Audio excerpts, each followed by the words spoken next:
All set na ang Philippine team sa 19th ASEAN Games sa Gwangju, China.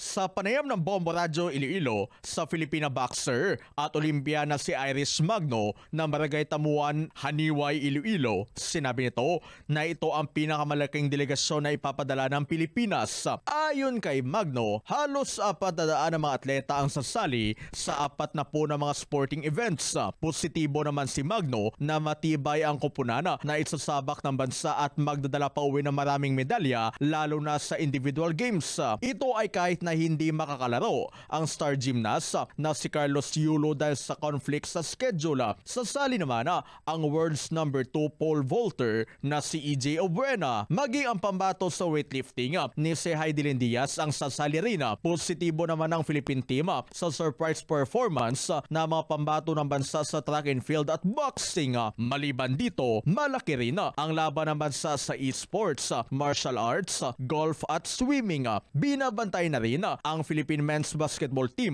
na Gilas Pilipinas. Magsasagawa naman ang Malacanang ng send-off party sa mga manlalaro ng bansa ngayong araw. Gaganapin ang 19th ASEAN Games sa Setyembre 23 hanggang Oktubre 8. Yun, puspusan pa rin po yung pag-iinsayo para sa Asian Games.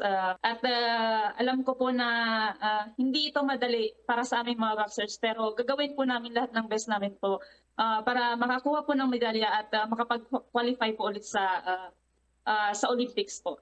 Ang Filipina boxer at Olympiana na si Iris Magno para sa Bombo Network News.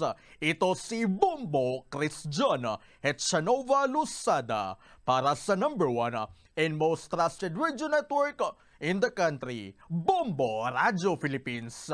Basta Radyo, Bombo!